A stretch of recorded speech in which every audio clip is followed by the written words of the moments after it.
Di kesempatan yang bagus ini, saya akan sharing ke teman-teman semua para mekanik hebat terkait dengan sistem transmission control EPS, yaitu Electric Pneumatic System, di mana sistem ini digunakan untuk sistem semi automatic pada Mercedes-Benz truck ya. Bagi teman-teman semua yang belum subscribe, silahkan diklik subscribe. Jangan lupa like, comment, and subscribe.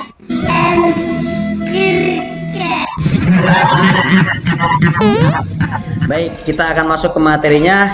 Jadi EPS itu adalah Electric Pneumatic System, yaitu sistem gabungan antara elektrik dan pneumatik ya, yang digunakan untuk mengontrol sistem transmisi yang ada di Mercedes-Benz. Oke, baik, kita akan lihat secara general dulu. Ada 3 modul ya yang terpasang di transmisi tipe EPS. Yang di sebelah kanan berwarna biru ini adalah gate modul. Kalau kita lihat secara mekanikal transmisi, ada suatu selektor nanti yang digerakkan, apakah dia bergeser ke kiri atau ke kanan. Nah, seperti itu ya fungsinya gate modul. Jadi untuk menggerakkan si selektor itu pergerakan secara kiri kanan.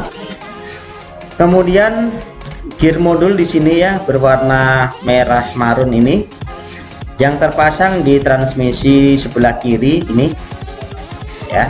Ini adalah gear, dimana kalau di Mercedes-Benz istilahnya gear itu untuk mengontrol pergerakan selektor, yaitu gerak maju atau gerak mundur. Kemudian untuk yang di paling belakang berwarna hijau ini adalah range modul.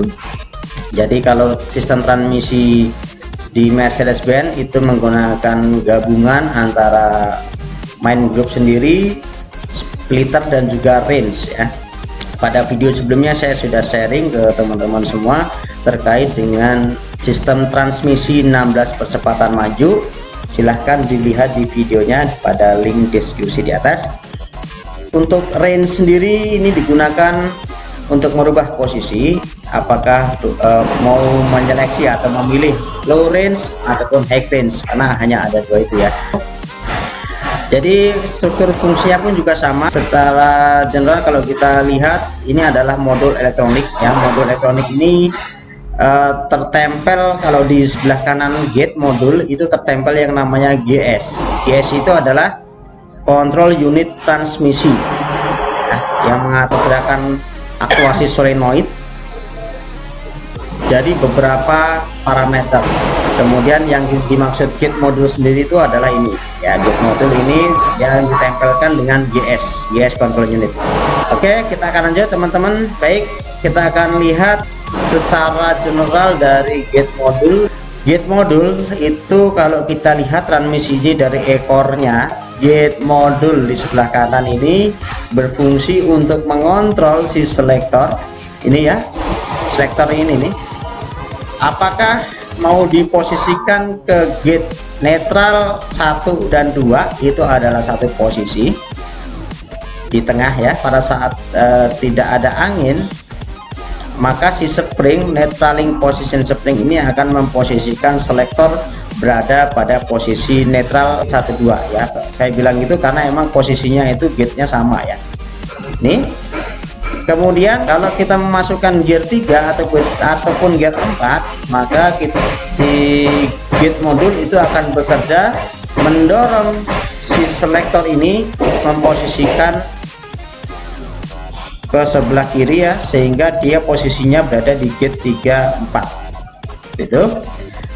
Kemudian kalau misalkan si driver ingin mundur, otomatis sebaliknya ya, si gate modul ini harus memposisikan si selektor yang ini berada pada posisi sebelah kanan atau gate reverse, gate R ya. Kemudian di sini ada splitter.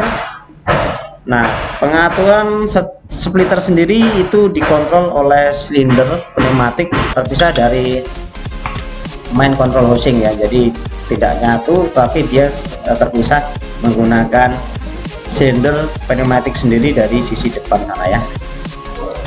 Oke, itu untuk gate modul. Kita bisa lihat dari tampak kanan ya, tempat pandangan kanan ini adalah GS nya, kemudian di sebelah dalamnya sini adalah gate modulnya ya. Gate modul nanti akan mengatur pergerakan main control ya. Sub control ini memposisikan si selektor apakah berada di netral 12 ataukah berada di gate 34 ataukah berada di gate reverse, seperti itu saja ya. Plus di sini ada neutral position spring yang nanti akan memposisikan gate selalu berada pada posisi netral ya, baik itu ketika mungkin pressure udaranya habis. Udaranya sendiri itu diambilkan dari sirkuitnya tangki aksesoris gitu ya. Kita akan bahas di sesi terpisah. Oke, kemudian dari sisi sebelah kiri ini kita bisa melihat ada gear modul yang secara general gear modul ini akan memposisikan nanti selektor itu apakah dia diarahkan maju atau mundur gitu ya. Itu di gear modulnya. Oke, kemudian kita bisa lanjutkan dulu. Nah, untuk aktualnya kalau kita bongkar gate modul ya, kita akan mendapatkan beberapa solenoid ini ya. Kalau di gambar ini kita bisa mendapatkan 5 ya, tapi pada EPS itu kita hanya mendapatkan 4 solenoid. Nah, kenapa seperti itu? Di sini perbedaannya. Jadi nomor 4 ini ya, itu adalah clutch brake seperti itu ya. Jadi solenoidnya apa saja? Nomor 1 adalah solenoid gate 34. Kalau kita kembali, kenapa disebut gate 34? Karena ini emang posisinya 3 ke depan, 4 ke belakang seperti itu ya. Nah, walaupun pada aktualnya beberapa unit itu ada yang dibalik, 3-nya justru di belakang, 4-nya ke depan seperti itu ya. Nanti kita akan bahas secara terpisah ya. Oke. Nah, di sini teman-teman gate 34 ya sudah di copy ya. Kalau belum copy silahkan dibuat kopinya dulu, jangan lupa dikasih gula karena kopi itu pahit. Hidup Anda saya yakin banyak yang pahit juga ya. Oke, baik. Kemudian ada solenoid valve gate reverse ya, gate mundur ya nomor 2. Kemudian solenoid valve splitnya nomor 3. Untuk solenoid valve splitter itu juga diikutkan ke gate modul ya teman-teman. Jadi splitter baik itu splitter low dan splitter high itu ditaruh solendernya ditaruh di gate modul gitu. Kemudian nomor 4 tadi tidak ada, ini hanya di EAS, adiknya EPS ya. Kemudian nomor 5 itu ada solenoid valve split ya. Kalau nomor 3 dan nomor 5 ini sama ya, ada solenoid splitter low maupun solenoid splitter high. Oke, kemudian nomor 6 ini ada sensor. Kenapa ada sensor? Karena dia akan membaca posisi gate-nya, berada di manakah gate-nya. Kalau kita kembali lagi di sini, apakah gate si selektor ini berada di gate netral 12, gate 34 ataukah gate reverse, itu nanti akan dibaca oleh sensor nomor 6 ini ya. Oke, kita akan lihat dulu ya teman-teman gate modul. Kalau kita bongkar, kita akan mendapatkan satu itu adalah housingnya, housing tempat dudukan-dudukannya untuk nanti ada solenoid, o-ring dan sebagainya. Kemudian ada nomor 2 itu adalah gasketnya, karena nanti ini akan terpasang ke sini ya, sehingga dibutuhkan perapat atau gasketnya nomor 2 ini. Kemudian nomor 3 itu adalah valve seat, dudukannya si valve itu ya, karena si valve ini solenoid ini nanti akan duduk di sini sehingga perlu seatnya atau dudukannya ya. Kemudian ada nomor 4 itu adalah sealing ring ya, ini harus terpasang, kalau tidak terpasang nanti akan bocor si anginnya ya, sehingga aktuasi angin menuju ke silinder itu tidak akan bagus pastinya ya. Kemudian ada nomor 5 itu adalah intermediate plate, plat penghubung ya, ada komponen housing dan juga komponen si GS nya seperti itu. Kemudian nomor 6 itu ada gasket, perapat antara intermediate plate menuju ke GS. Kemudian nomor 7 itu adalah valve seat MG1 dan MG2. Artinya MG1 dan MG2 itu solenoid gate 1 dan solenoid gate 2. Y33 dan Y34. Y33 dan 34. Itu adalah MG1 dan MG2 nya. Kemudian ada Y29 dan 30 ini. Y29 dan 30 ini adalah MS1 dan MS2. Itu adalah solenoidnya splitter. Nah, jangan lupa di sini ada sensornya. Nanti sensor ini akan membaca posisi pergerakan dari silinder. Oke, seperti ini teman-teman. Cara kerjanya bagaimana? Oke, kita akan lihat dari MG1 dan MG2 dulu teman-teman. Ini ada angka 1 ya. Angka 1 itu adalah pot supply udara. Pot 1 itu menyatakan input ketika kita hubungkan jalur pot dari tangki menuju ke sistem, itu disebut sebagai pot 1. Kemudian ada pot 2, angka 22 dan 23 itu sama dia untuk output, jelas ya. Kalau dia ada 3 pot ya 21, 22, 23 gitu ya. Kalau di sini hanya 22 dan 23, mungkin untuk 21-nya sudah digunakan pot output yang lainnya gitu ya. Oke, kemudian pot 3 ini adalah pot evacuation atau pot buang ya, buang ke atmosfer udara luar gitu. Oke, kita langsung lihat sistemnya. Jadi ketika ini pressure angin standby, ini akan standby di masing-masing solenoid, baik itu di MG1, MG2, MS1 dan MS2. Ketika contohnya MG1 itu akan diaktuasi oleh si GS, maka yang tadinya dia ini posisinya tertutup untuk supply-nya ini di sini ya, yang khusus ini. Ketika di on kan diaktuasi, maka solenoid ini akan berubah menjadi magnet sehingga terdorong ke bawah melawan spring yang di bawahnya ini, sehingga yang tadinya pot ini tertutup sekarang melewati pot ini atau terhubung ke pot ini ya, terhubung ke pot outputnya si solenoid valve. Dia akan masuk ke sisi bagian atas atau sisi headnya si silinder pneumatik. Kemudian akan ketika si pot atas ini mendapatkan udara, maka si piston akan terdorong ke bawah, menyebabkan apa? Menyebabkan si piston yang tadinya berada di gate netral 1, 2 sekarang bergeser ke bawah menjadi posisi gate reverse gitu.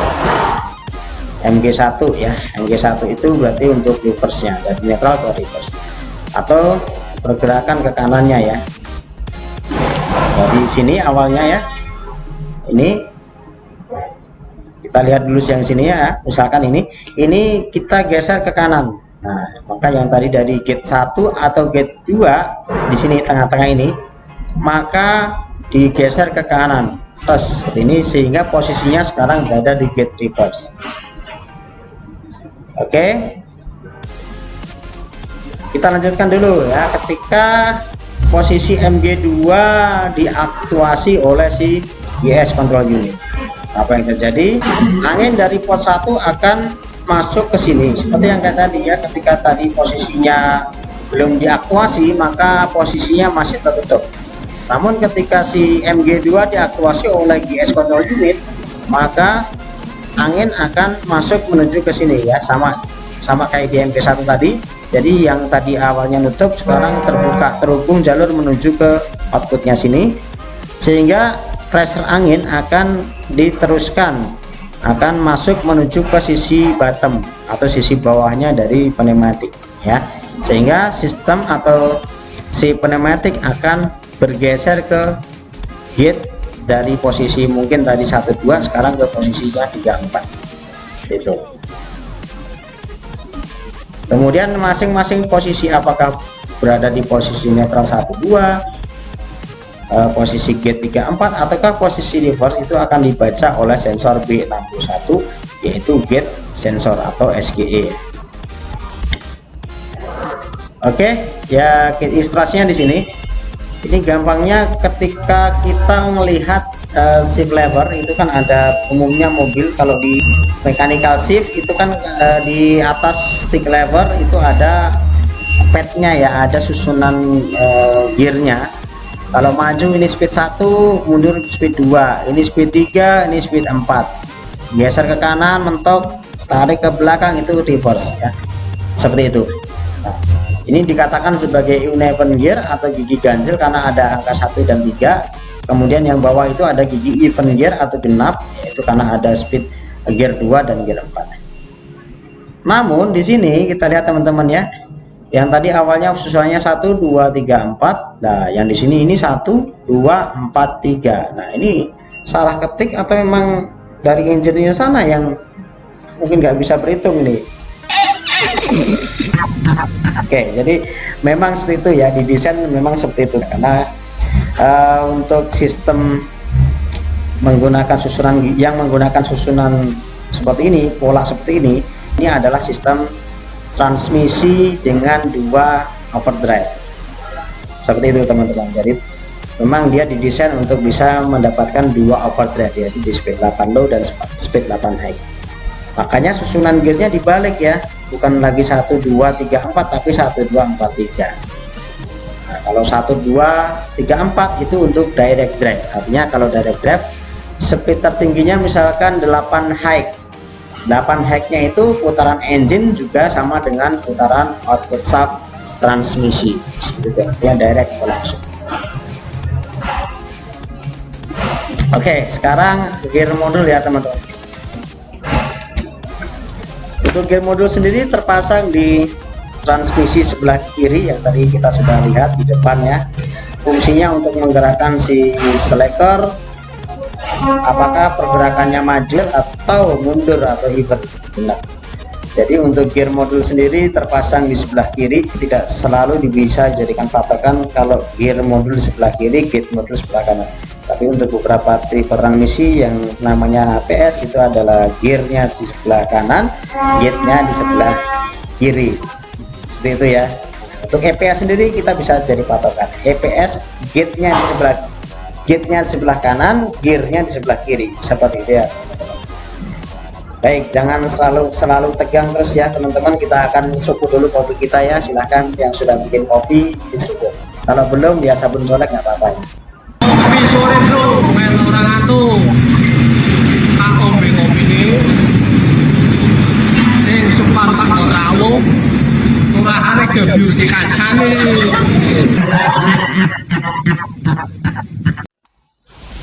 Oke, kita lanjutkan teman-teman. Baik, untuk sistem gear modul, kalau kita lihat di sini sistem gear modul diletakkan di sebelah kirinya transmisi. Jadi fungsinya untuk menggerakkan apa teman-teman? Pinter ya, gerakan maju dan gerakan mundur. Ini ya. Kita akan lihat dulu secara fungsi dasarnya, cara kerjanya. Ini ada 1 dan 3, maksudnya susunan gear ganjil yang ada di depan. Kemudian ada angka 2 dan 4, itu 2, 4 dan reverse. Itu adalah deretan gear genap yang berada di belakang, dan yang di tengah itu ada netral. Jadi tugasnya si gear silinder ini menggerakkan si selektor, apakah bergerak maju atau ganjil atau uneven, apakah netral ataukah ganjil, genap mundur ya. Itu adalah tugasnya dari gear modul. Oke, baik teman-teman, kita akan lihat bagaimana cara kerjanya gear modul. Baik, di sini kita bisa melihat 4 buah solenoid yang ada di gear modul. Apa sajakah 4 solenoid itu? Yaitu 1 ada MGB, MGE, MUB dan MUE. Ya, jadi M ini adalah mungkin dari bahasa Jerman, saya juga kurang paham ya. Kalau teman-teman semua tahu ya silahkan langsung di chat di kolom komentar ya, atau mungkin saya juga bisa belajar dari teman-teman semuanya ya. Jadi M itu gampangnya kita ingatnya adalah solenoid, G itu adalah genap, dan B itu karena bush spacer ya gampangnya gitu ya. Jadi B ini adalah input. Jadi solenoid, valve, genap, masuk. ya. Sementara MGE, M itu adalah solenoid, G itu genap, E nya exhaust atau keluar. Nah, pasangan solenoid MGB dan MGI ini harus diaktifkan secara bersamaan. Supaya apa? Supaya angin itu bisa masuk ke sebelah kirinya piston. Kalau kita melihat untuk karakteristik dari MGB itu adalah normally closed, artinya ketika tidak ada arus listrik dia akan tertutup, ya. Lalu ketika ada aktuasi, ada arus dari GS mengaktuasi MGB, maka solenoid ini akan terbuka seperti itu ya, sehingga menyalurkan pressure angin keluar. Sementara itu kalau MGE dan MUE sama ya, ini ada normally open, artinya ketika tidak ada arus listrik, tidak ada aktuasi arus dari GS, maka ini akan terbuka. Nah, tapi ketika diaktuasi justru dia akan tertutup seperti itu kan, karena normally open di sini dan ini normally close. Oke, lanjut. Sehingga angin bisa masuk ke sisi bagian kirinya si piston, sementara itu angin dari sisi lawannya itu harus dibuang. Jadi angin bisa melewati valve MUE di sini menuju port evacuation, sementara angin yang berada di sisi kanan piston B2 juga bisa di drain melalui port nomor 3 karena ini terhubung ya. Seperti itu untuk gerakan ke arah gear genap atau gear 24 atau reverse ya. Lalu kita akan lihat untuk pergerakan gear ganjil. Jadi sepasang solenoid MUB dan MUE itu juga harus diaktifkan pada waktu yang bersamaan, sehingga kalau diaktuasi yang awalnya dia normally close untuk MUB nya ini, jika diaktuasi maka dia akan terbuka, membuka jalur angin menuju ke sini. Sementara itu untuk MUE dia akan tertutup, yang awalnya normally open terbuka dia akan tertutup, sehingga semua pressure udara akan diteruskan menuju ke sisi kanan silinder, menyebabkan si piston ini bergerak ke arah kiri atau ke arah gear ganjil.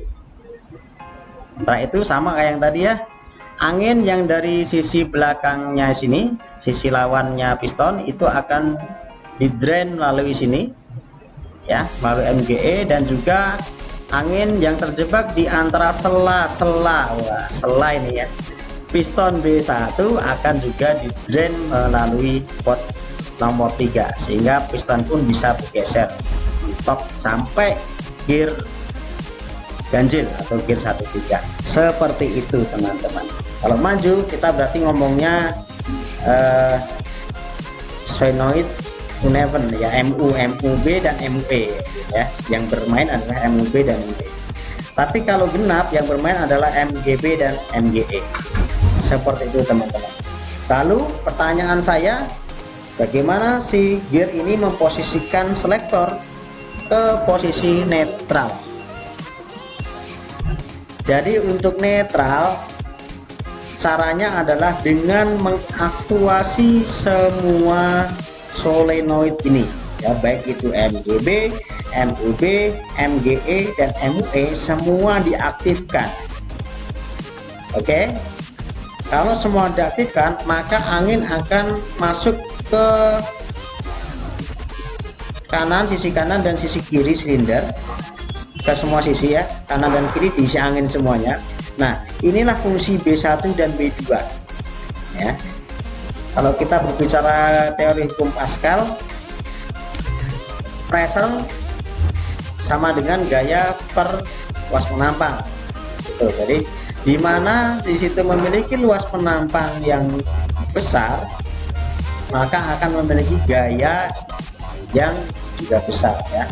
Misalkan B1 ini berada di posisinya ke gear ganjil, mentok berada di posisi kiri, maka ketika kedua pot ini diisi angin,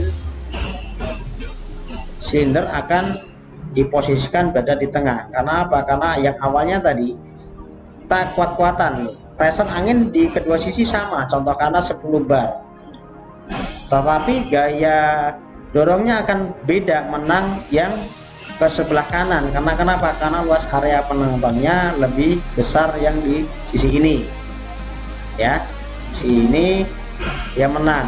Dihantarkan sampai tengah-tengah saja. Karena apa? Karena ketika dia sudah berada di posisi tengah, piston B2 akan mentok ke stopper yang ada di sini.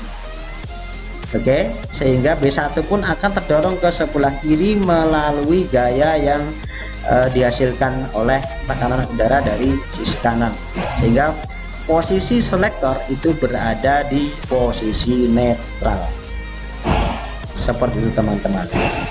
Mudah-mudahan bisa dimengerti. Kita akan lanjutkan. Oh, ada pertanyaan? Ya silahkan ditulis di kolom komentar. Gitu aja ya teman-teman. Kita akan lanjutkan ngopinya dulu ya. Oke, ini ya teman-teman, secara aktual tadi kenapa di pembahasan di depan tadi kok ada giginya diacak-acak, ini jawabannya ya. Untuk susunan gigi dengan overdrive itu kalau kita terusin dari belakang dulu ya, dari belakang kita mainnya dari belakang. Nah, dari belakang soalnya teman-teman. Jadi ada gigi reverse, ini paling belakang nih, gear reverse. Gear reverse tidak punya pasangan ya teman-teman, alias jomblo ini.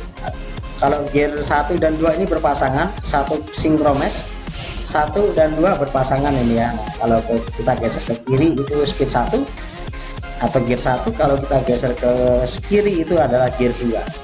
Kemudian ini gigi 4 ya, seperti saya katakan tadi di depan. Kalau direct drive susunannya adalah 1, ini 1, 2, ini 3, ini 4. Tapi kalau overdrive dibalik ya, gigi 4-nya justru di belakang, gigi 3-nya di depan ya. Jadi tetap berpasangan, cuman pindah posisi saja ya, pindah posisi. Yang tadi awalnya gigi 4-nya di depan, sekarang gigi 4-nya di belakang. Mungkin ini bosan ini ya, bosan sehingga pindah posisi itu ya teman-teman. Oke, kalau kita lihat secara visual ya, kita akan bisa melihat nih ukuran size-nya teman-teman. Jadi size.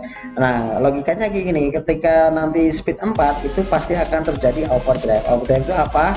Gigi yang memutar, gigi yang diputar itu lebih besar putarannya daripada gigi yang memutar ya. Artinya gigi yang atas ini kan pasangannya, ini kan yang terletaknya berada di main shaft. Kemudian di bawahnya nanti akan ada namanya counter shaft. Kalau ini sudah kecil, maka logikanya gigi counter shaftnya nanti untuk gear 4 itu lebih besar. Artinya apa? Gigi yang besar memutar gigi yang kecil, sehingga didapatkan overdrive atau percepatan. Ngono teman-teman.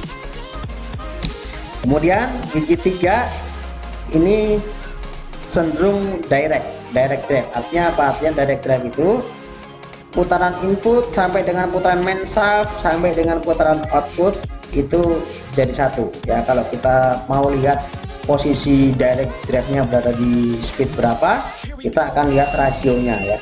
Untuk transmisi tipe G240 itu karena memiliki 2 overdrive, maka direct drive-nya berada di posisi 7 high ya teman-teman. Kita akan bahas rasionya nanti ya di lain kesempatan lagi. Oke ya, itu gambaran umumnya. Masih menggunakan sinkromes. Ini adalah longitudinal controlnya, nanti akan terhubung dengan selektor ini. Nah, K1 dan K2, koltan 1, koltan 2 ini adalah gearnya splitter. Jadi logikanya gigi 3 kok ini juga disebut gigi splitter. Gigi 3-nya di mana? Gigi 3-nya tidak ada teman-teman. Nah, tapi artinya bukan artinya juga ompong nih ya. Nah, gear 3 itu dihasilkan cukup hanya dengan menghubungkan antara input dengan main shaft. Jadi selama ada perubahan rasio, maka bisa dianggap itu sebagai gigi, dianggap saja sebagai gigi. Tapi aktual giginya tidak ada gitu kan ya. Hanyalah variasi kecepatan saja yang ditaruh di situ ya. Karena variasi kecepatan gigi 3 pasti berbeda dengan gigi 4. Seperti itu ya. Oke. Nah, kita akan lihat secara dalemannya ya, daleman lagi. Kalau kita bongkar, kita akan lihat komponennya lah ya. Kita akan bisa melihat nomor 1 itu adalah solenoid valve yang tadi ya, MGB, MGE, ME, MB tadi ya, semua solenoidnya ini 4. ada 4 solenoid. Kemudian nomor 2 itu adalah conductor track. Ini adalah jalur-jalur kabel lah ya, tapi kan kalau pakai kabel kan semrawutan, nanti nggak rapi ya. Makanya orang Jerman pakainya conductor track untuk jalur listrikannya ya. Kemudian nomor 4 itu ada sensor yang nanti akan membaca posisi selektor, posisi silinder, apakah berada di gear ganjil, netral, atau gear genap. Kemudian nomor 4 itu adalah double diameter piston atau piston pneumatic cylindernya itu sendiri ya, seperti itu. Oke, hati-hati ya kalau teman-teman lagi melakukan overhaul ini, biasanya ini suka masuk debu-debu, tujuannya masuk debu-debu sehingga nanti pergerakannya kalau sudah kotor, jorok itu tidak akan bisa normal, artinya masuk speednya bisa kadang error speed. Itu salah satu atau salah duanya adalah dari tingkat kebersihan kita dalam masang ini, baik itu untuk seal silindernya ataupun solenoidnya. Nah, kalau solenoid ini secara kalau saya pengalaman di lapangan mengukur nilai resistansi keempat solenoid ini sami mawon, sama saja ya, dan nggak ada istilah NO NC nya, normally open atau normally close nya. Yang membuat NC atau NO itu adalah sirkuit yang ada di housingnya. Jadi andai kata ini teman-teman kebalik posisinya, ini kan biasanya ada namanya F1, F2, F3, F4. Andai kata kebalik itu juga tidak apa-apa, tidak masalah ya. Namun yang perlu dipastikan sih teman-teman ya, kalau bisa sih di packing saja pada saat kita ngelepas kalau takut ya, karena solenoid ini ya bekerjanya sama pakai 24 volt juga ya, resistansinya sama, otomatis nilai opening passage-nya juga akan relatif sama sih dari komparasi keempat solenoid ini ya. Tapi bagusnya nanti ketika mau ngelepas di marking dulu saja ya. Begitu ganti. Ini ada sensornya ya, sensor tadi ya. Nah, ini ada tipikalnya adalah induktif sensor, jadi tidak ada kontak di sini teman-teman. Jadi pergerakan stud ini atau pergerakan lidi ini, kalau orang biasa sebut di lapangan ini lidinya ini bos. Nah, tapi ini sebenarnya bukan lidi ya. Ini adalah sebagai induktornya. Jadi pada prinsipnya sensor induktif itu bekerja dengan konversi induksi elektromagnet yang nanti akan dirubah ke nilai tegangan gitu ya. Jadi itulah yang akan dibaca control unit. Tahunya control unit kan tegangannya berapa volt ya. Jadi hati-hati ya teman-teman saat memasang, jangan sampai ini bengkok apalagi patah ya, repot nanti. Error, speednya dipastikan akan error kalau ini patah ya. Bengkok aja nggak boleh apalagi patah. Wah ya, pastikan si studnya ini harus terpasang tegak lurus terhadap sensornya nomor 3 ini ya. Jadi sensor ini adalah kontakless, tidak ada kontak di sini. Ini hanya induktif atau induksi elektromagnet, sehingga dipastikan sampai pada saat nanti memasang harus dipastikan kebersihannya dan juga ini jangan sampai bengkok seulang ya. Begitu, oke, kita akan lanjutkan.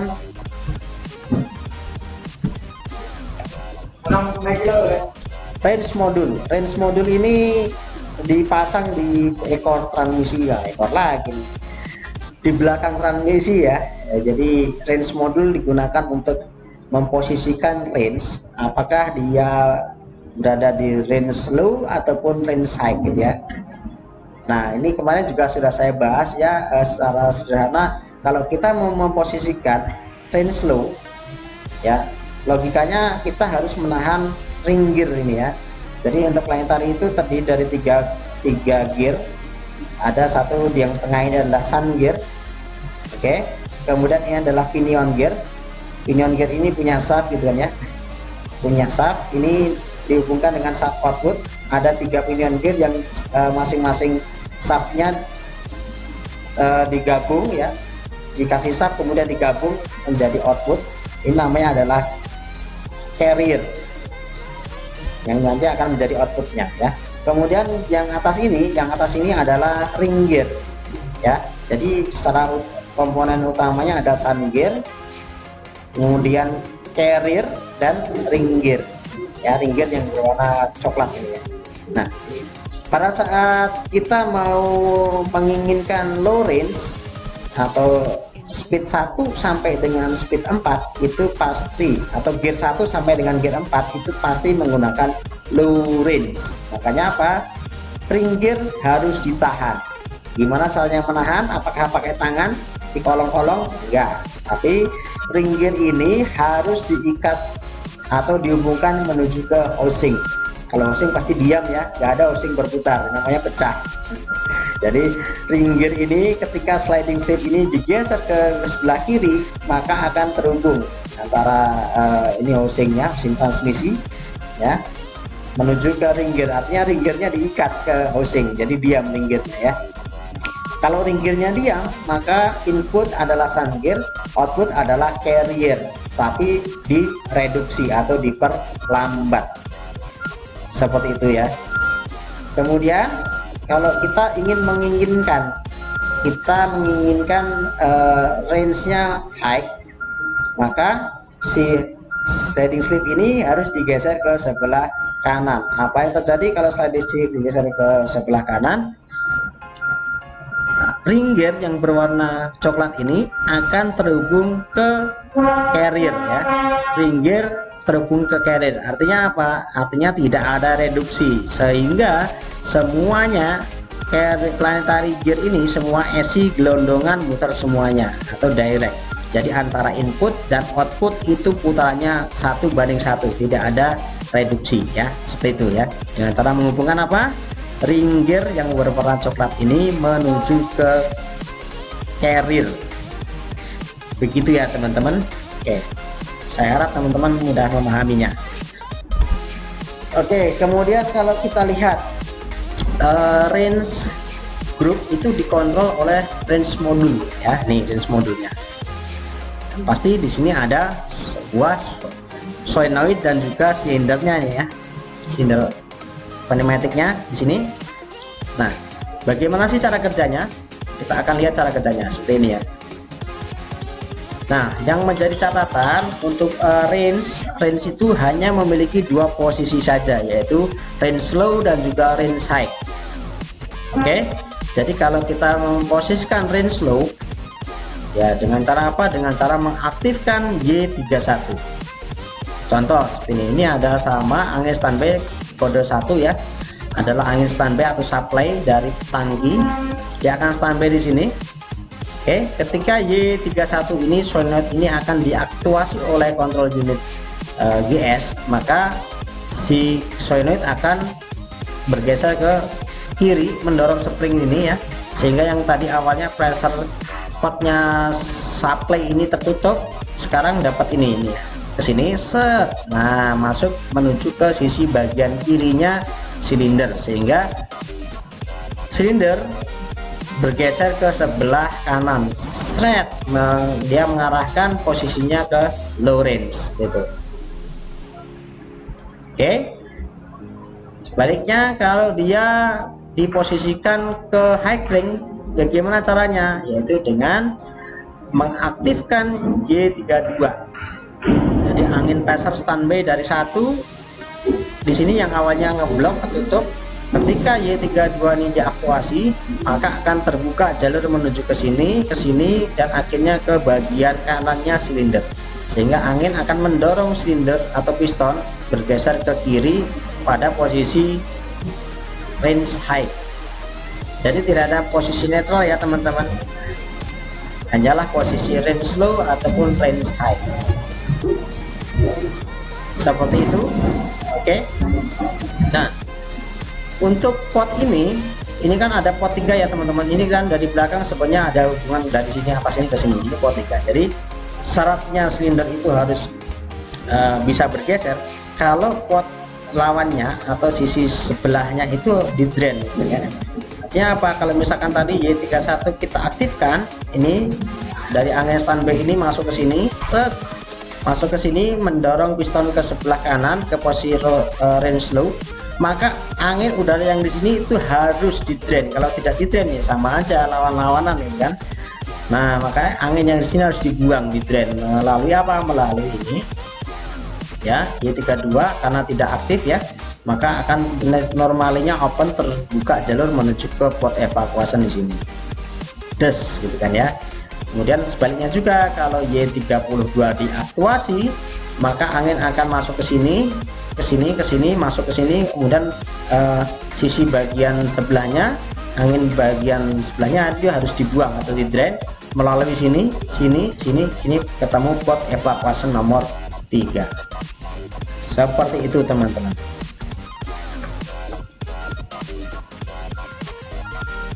Oke, ini untuk range modulnya. Range modul memiliki dua solenoid saja ya. Nih Y31, Y32. Yang tadi ya sudah kita bahas, Y31 itu untuk MR1, Y31 untuk MR1. Kalau kita aktifkan tadi apa? Y31 diaktifkan akan menyebabkan ke posisi low range atau range low ya. Ini kalau Y32 untuk posisi range high ya. Oke. Kemudian ada range shift cylinder. Range shift cylinder ini ya sindernya angin sendiri. Kemudian ada range sensor. Nih B63 ini adalah range sensor yang nanti akan membaca posisi range, apakah berada di posisi low range ataukah high range. Oke. Ini aktualnya ya, untuk solenoid valve-nya. MR1 di bawah untuk low range, MR2 di atas ini ya untuk high range. Sensornya ini ya, sama pada prinsipnya teman-teman. Ini range sensor ini adalah induktif, jadi jangan sampai ini ada stupnya tadi, jangan sampai patah ya. Pembacaannya pasti akan error, speednya juga pasti akan error kalau dia patah. Oke, lanjut ya. Ini ada splitter ya. Splitter itu dipasang seperti yang saya sampaikan di depan. Splitter itu dipasang pada bagian depan untuk silindernya ya, di bagian depan ini. Kemudian counter subbrake ini hanya yang dipakai untuk EAS. Kalau tadi kita yang di gate di pembahasan kita di depan, untuk gate silinder yang memiliki 5 solenoid, maka dia ada counter subbrake-nya, tapi untuk EPS sendiri tidak ada ya. Ini contoh untuk EAS. Kemudian ada nomor 4 ada retarder connection, nomor 3 adalah PTO connection. Itu optional kalau retarder kalau dia pakai ya. Oke.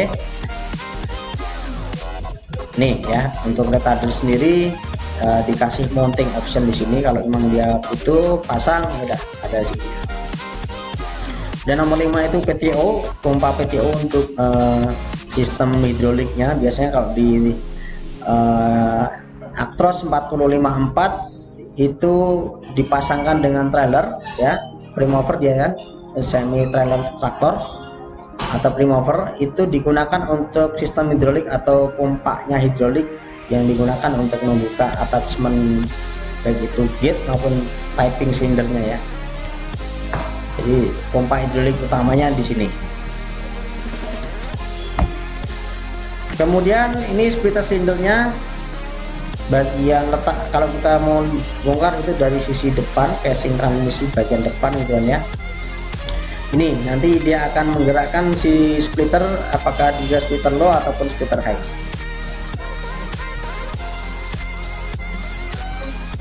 Seperti itu teman-teman. Jadi tadi kalau splitter silindernya itu di sini ya, nomor 6 itu adalah splitter silindernya untuk splitter. Kemudian nomor 7 itu adalah splitter sensor yang nanti akan membaca apakah si splitter ini berada pada posisi low splitter ataupun high splitter. Kemudian ini ada splitter sifok. Splitter sifok nanti ini akan terhubung ke sliding stripnya synchronous splitter gitu ya. Kemudian solenoid letak, solenoidnya tadi ada gabung sama gate modul. Kemudian splitter group, kalau dia diposisikan ke splitter high, ini tidak selamanya ke depan itu splitter high, ke belakang splitter low ya. Ini tergantung pada tipe atau jenis transmisinya ya teman-teman. Oke, kemudian cara kerja atau cara mainnya ini cukup hanya dengan mendorong saja, apakah ke splitter high atau ke splitter low gitu kan ya. Jadi ini ada si forknya nih ya, nyambung atau terhubung ke sliding sleeve. Kalau di sini kalau kita gerakkan ke depan splitter high, kalau ke belakang adalah splitter low. Ini cara kerjanya teman-teman. Jadi kita akan bahas di sini saja ya, MS1 dan MS2, karena MG1 dan MG2 sudah kita bahas di depan ya. Jadi ketika kontrol unit A16 atau GS mengaktuasi MS1, maka angin atau udara dari port 1 standby akan masuk ke sini ya. Ketika di on kan, yang tadinya jalur itu tertutup oleh ini, sekarang dapat ini ya, artinya terbuka atau terhubung jalur menuju ke port 22. Port 22 itu menuju ke splitter silinder. Oke. Kemudian sebaliknya juga, kalau misalkan si MS2 atau Y30 ini kita diaktuasi oleh si control unit GS, maka angin standby dari port 1 akan masuk ke sini, terhubunglah jalur ini ya, keluar ke sini melalui port 23 menuju ke silinder. Seperti itu saja teman-teman. Jadi silindernya letaknya jelas tadi sudah, ini ya letaknya silindernya di sini.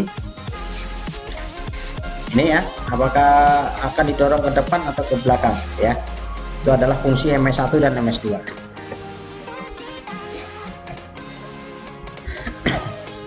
Oke, kemudian di sini teman-teman, splitter switch itu kalau di EPS di sini letaknya ya, splitter switchnya. Ini biasa disebut dengan gigi setengah. Jadi kalau operator ingin memindahkan splitter itu pertama dengan cara ngetek in dulu atau free select. Tapi ketika ini sudah diketek, splitter tidak langsung berpindah, tetapi dia menunggu clutch dulu dong ya kan. Ini namanya baru pre-select, minta dulu ya, pre-select space, misalkan masuk satu low atau satu high, dengan cara menaruh posisi atau meletakkan posisi splitter switch ini yang tadinya dari bawah sekarang di posisi di atas. Jadi baru pre-select, artinya splitter belum berpindah. Dia butuh lagi satu parameter yang ada di clutch level sensor atau B2 ya. Jadi si driver itu wajib atau harus nginjak pedal kopling dulu. Oke, nginjak pedal kopling, baru si FR driver control unit itu akan mengizinkan solenoid splitter baik itu Y29 atau Y30 untuk diaktuasi ya. Jadi ini yang mengaktuasi solenoid splitter itu bukan GS tapi adalah si FR atau driver control unit gitu ya. Oke, demikian penjelasan singkat untuk EPS. Mudah-mudahan bermanfaat untuk teman-teman semua. Terima kasih, salam hebaters.